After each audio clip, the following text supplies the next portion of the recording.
नादवर्दीचा खेळ स्पर्धा परीक्षेचा नमस्कार मित्रांनो, प्रवास भरती यूट्यूब चॅनलमध्ये आपल्या सर्वांचं स्वागत आहे.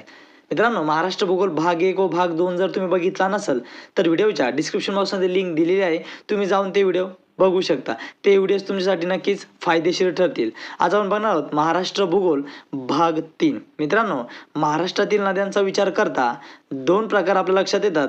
त्यामध्ये एक कोकणातील नद्या व दुसरा पठारावरील नद्या.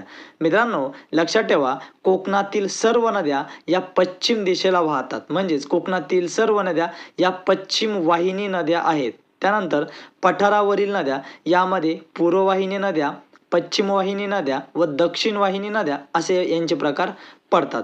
तर चला मित्रांनो बघूया कोकणातील नद्या. मित्रांनो, कोकणात दमणगंगा, सूर्या, वैतरणा, तानसा, उल्हास, सावित्री, वशिष्ठी, काळ, कुंडलिका, तेरेखोल व शास्त्री या नद्या बघायला मिळतात व या सर्व नद्या पश्चिम वाहिन्या असून यांचा शेवट अरबी समुद्रात होतो. त्यानंतर मित्रांनो, पठारावरील नद्या, तर त्यामध्ये पूर्ववाहिनी नद्या कोणकोणत्या आहेत तर गोदावरी, भीमा व कृष्णा. मित्रांनो, या तीन नद्या पूर्व दिशेला वाहत जाऊन बंगालच्या उपसागरात मिळतात. त्यानंतर पश्चिम वाहिनी नद्या मित्रांनो, नर्मदा व तापी या दोन नद्या पश्चिम दिशेस वाहत जाऊन शेवट अरबी समुद्रास मिळतात व त्यानंतर दक्षिण वाहिनी नद्या वर्धा व वैनगंगा या दक्षिण दिशेला वाहत जाऊन गोदावरी नदीस मिळतात. मित्रांनो, आता बघूया नद्या त्यांचा उगम. मित्रांनो, गोदावरी नदी सर्वांना माहीतच आहे, महाराष्ट्रातील प्रमुख नदी म्हणजे गोदावरी नदी. या नदीचा उगम ब्रह्मगिरी पर्वतात त्र्यंबकेश्वर या ठिकाणी नाशिक जिल्ह्यात होतो.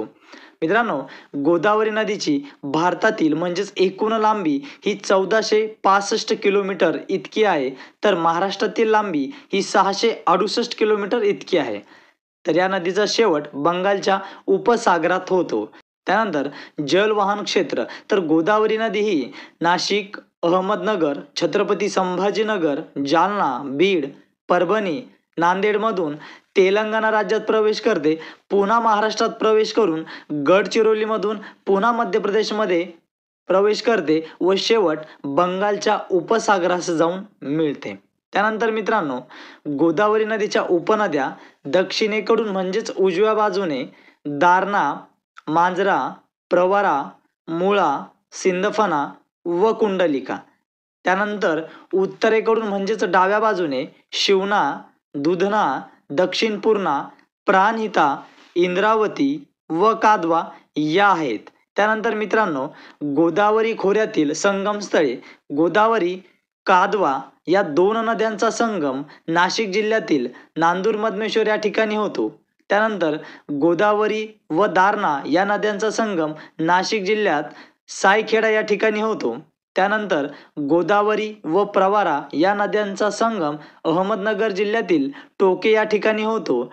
त्यानंतर गोदावरी व खाम नदीचा संगम छत्रपती संभाजीनगर जिल्ह्यातील जोगेश्वरी या ठिकाणी होतो. त्यानंतर गोदावरी व शिवना या नद्यांचा संगम छत्रपती संभाजीनगर जिल्ह्यातील धारेगाव या ठिकाणी होतो. गोदावरी व सिंदफणा या नद्यांचा संगम बीड जिल्ह्यातील मंजरत या ठिकाणी होतो. गोदावरी, मांजरा या नद्यांचा संगम नांदेड जिल्ह्यातील कुंडलवाडी या ठिकाणी होतो. त्यानंतर गोदावरी व दक्षिण पूर्णा या नद्यांचा संगम परभणी जिल्ह्यातील कंठेश्वर या ठिकाणी होतो व त्यानंतर गोदावरी व प्राणहिता या नद्यांचा संगम गडचिरोली जिल्ह्यातील सिरोंचा किंवा आपण त्याला नगरम असेही म्हणतो. त्यानंतर मित्रांनो बघूया महाराष्ट्रातील भीमा नदी. मित्रांनो, भीमा नदीचा उगम भीमाशंकर, पुणे जिल्ह्यात, तालुका आंबेगाव. मित्रांनो, परीक्षेत भीमा नदीचा तालुका विचारण्यात आलेला आहे, त्यामुळे लक्षात ठेवा भीमा नदीचा उगम हा आंबेगाव तालुक्यात होतो. मित्रांनो, भीमा नदीची एकूण लांबी ही 857 किलोमीटर असून महाराष्ट्रातील लांबी 451 किलोमीटर इतकी आहे. जलवाहन क्षेत्र पुणे, अहमदनगर, सोलापूर या जिल्ह्यांमधून भीमा नदी वाहते. मित्रांनो, लक्षात ठेवा भीमा नदी ही कृष्णा नदीची उपनदी आहे. भीमा नदी ही कृष्णा नदीला कर्नाटकात वाहत जाऊन रायचूर येथे मिळते, हे लक्षात ठेवा. त्यानंतर मित्रांनो भीमा नदीच्या उपनद्या दक्षिणेकडून म्हणजेच उजव्या बाजूने मुळा मुठा, नीरा व मान, उत्तरेकडून म्हणजेच डाव्या बाजूने गोड, सीना व वेल. त्यानंतर मित्रांनो भीमा नदीचे संगमस्थळे बघूया. भीमा व नीरा या नद्यांचा संगम पुणे जिल्ह्यातील नरसिंगपूर या ठिकाणी होतो. भीमा व इंद्रायणी या नद्यांचा संगम पुणे जिल्ह्यातील तुळापूर या ठिकाणी होतो. त्यानंतर भीमा व भामा या नद्यांचा संगम पुणे जिल्ह्यातील पिंपळगाव या ठिकाणी होतो. त्यानंतर भीमा व गोड या नद्यांचा संगम अहमदनगर जिल्ह्यातील सांगवी धुमाळे या ठिकाणी होतो. त्यानंतर भीमा व मुळा मुठा या नद्यांचा संगम पुणे जिल्ह्यातील राजनगाव या ठिकाणी होतो. व शेवट भीमा व सीना या नद्यांचा संगम सोलापूर जिल्ह्यातील कुंडल या ठिकाणी होतो. त्यानंतर मित्रांनो महाराष्ट्रातील कृष्णा नदी. मित्रांनो कृष्णा नदीचा उगम हा महाबळेश्वर या ठिकाणी होतो, जिल्हा सातारा. कृष्णा नदीची भारतातील लांबी म्हणजेच एकूण लांबी ही 1400 किलोमीटर असून महाराष्ट्रातील लांबी 282 किलोमीटर इतकी आहे. जलवाहन क्षेत्र सातारा, सांगली, कोल्हापूर या जिल्ह्यांमधून कृष्णा नदी वाहते. त्यानंतर मित्रांनो महत्त्वाचं, कृष्णा नदी महाराष्ट्र, कर्नाटक, तेलंगणा व आंध्र प्रदेश या राज्यांतून वाहते. त्यानंतर मित्रांनो कृष्णा नदीचे संगमस्थळे. कृष्णा व कोयना या नद्यांचा संगम सातारा जिल्ह्यातील कराड या ठिकाणी होतो. कृष्णा व पंचगंगा या नद्यांचा संगम कोल्हापूर जिल्ह्यातील नरसिंहवाडी या ठिकाणी होतो. त्यानंतर कृष्णा व वारणा या नद्यांचा संगम सांगली जिल्ह्यातील हरिपूर या ठिकाणी होतो. त्यानंतर कृष्णा व वेण्णा या नद्यांचा संगम सातारा जिल्ह्यातील माहुली या ठिकाणी होतो. त्यानंतर कृष्णा व येरळा या नद्यांचा संगम सांगली जिल्ह्यातील ब्रह्मनाळ या ठिकाणी होतो. त्यानंतर कृष्णा व वेदगंगा या नद्यांचा संगम कोल्हापूर जिल्ह्यातील दंतेवाडा या ठिकाणी होतो. व शेवट कृष्णा व भीमा नदीचा संगम हा कर्नाटक राज्यात रायचूर या ठिकाणी होतो. त्यानंतर मित्रांनो पैनगंगा नदी. उगम अजिंठा डोंगर, बुलढाणा जिल्हा. हिची महाराष्ट्रातील लांबी 295 किलोमीटर इतकी आहे. जलवाहन क्षेत्र बुलढाणा, वाशिम, हिंगोली, यवतमाळ व नांदेड. त्यानंतर पैनगंगा नदीचे संगमस्थळे. पैनगंगा व पूस या नद्यांचा संगम यवतमाळ जिल्ह्यातील हिवरा या ठिकाणी होतो. व त्यानंतर पैनगंगा व वर्धा या नद्यांचा संगम यवतमाळ जिल्ह्यातील जुगाद या ठिकाणी होतो. त्यानंतर मित्रांनो महाराष्ट्रातील समोरची नदी वर्धा नदी. मित्रांनो वर्धा नदीचा उगम हा बैतूल जिल्हा सातपुडा पर्वतात मध्य प्रदेश या ठिकाणाहून होतो. हिची लांबी 455 किलोमीटर इतकी असून जलवाहन क्षेत्र यवतमाळ, वर्धा, अमरावती व चंद्रपूर आहे. वर्धा ही वैनगंगेची उपनदी आहे मित्रांनो, हा महत्त्वाचा मुद्दा यामध्ये. त्यानंतर वर्धा नदीच्या उपनद्या पूर्वेकडून म्हणजेच डाव्या बाजूने बाकळी, यशोदा, वेण्णा व इकाई, पश्चिमेकडून म्हणजेच उजव्या बाजूने पैनगंगा, बेंबळा, रामगंगा व निरगुडा. त्यानंतर वर्धा नदीचे संगमस्थळे मित्रांनो वर्धा, बेंबळा या नद्यांचा संगम यवतमाळ जिल्ह्यातील नादेसांगी या ठिकाणी होतो. व वर्धा व रामगंगा या नद्यांचा संगम यवतमाळ जिल्ह्यात रामतीर्थ या ठिकाणी होतो. त्यानंतर मित्रांनो महाराष्ट्रातील समोरची नदी वैनगंगा नदी.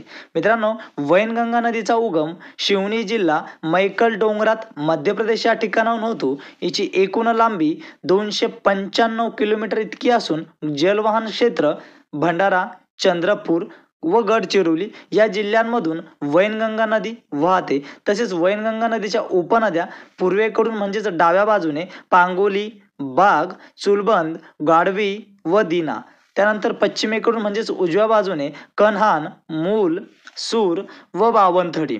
त्यानंतर मित्रांनो वैनगंगा नदीचे संगमस्थळे. वैनगंगा व बाग या नद्यांचा संगम गोंदिया जिल्ह्यातील काठी या ठिकाणी होतो. वैनगंगा व सूर या नद्यांचा संगम भंडारा जिल्ह्यात होतो. पैनगंगा व वर्धा या नद्यांचा संगम गडचिरोली जिल्ह्यातील चपराळा या ठिकाणी होतो. त्यानंतर वैनगंगा व काठाणी या नद्यांचा संगम गडचिरोली जिल्ह्यात होतो. त्यानंतर मित्रांनो महाराष्ट्रातील नर्मदा नदी. मित्रांनो, आता पश्चिम वाहिनी नद्यामध्ये आपण बघूया. पहिली नदी नर्मदा नदी. मित्रांनो, नर्मदा नदीचा उगम अमरकंटक डोंगर मध्य प्रदेश या ठिकाणाहून होतो. नर्मदा नदीची भारतातील लांबी ही 1312 किलोमीटर असून महाराष्ट्रातील लांबी केवळ 54 किलोमीटर इतकी आहे. जलवहन क्षेत्र फक्त नंदुरबार जिल्हा असून मित्रांनो लक्षात ठेवा, नर्मदा नदी मध्य प्रदेश, गुजरात, महाराष्ट्र राज्यातून वाहते व नर्मदा नदीच्या उपनद्या उदई व देवगंगा आहेत. त्यानंतर मित्रांनो, दुसरी पश्चिम वाहिनी नदी तापी नदी. मित्रांनो, तापी नदीचा उगम मुक्ताईजवळ बैतूल जिल्ह्यात मध्य प्रदेश या ठिकाणी होतो. तापी नदीची भारतातील लांबी ही 887 किलोमीटर असून महाराष्ट्रातील लांबी ही 208 किलोमीटर इतकी आहे. तापी नदीचं जलवहन क्षेत्र हे जळगाव, धुळे व नंदुरबार आहे. मित्रांनो, तापीला अनेक उपनद्या आहेत, परंतु त्यामधून उत्तर पूर्णा ही महत्त्वाची नदी आहे.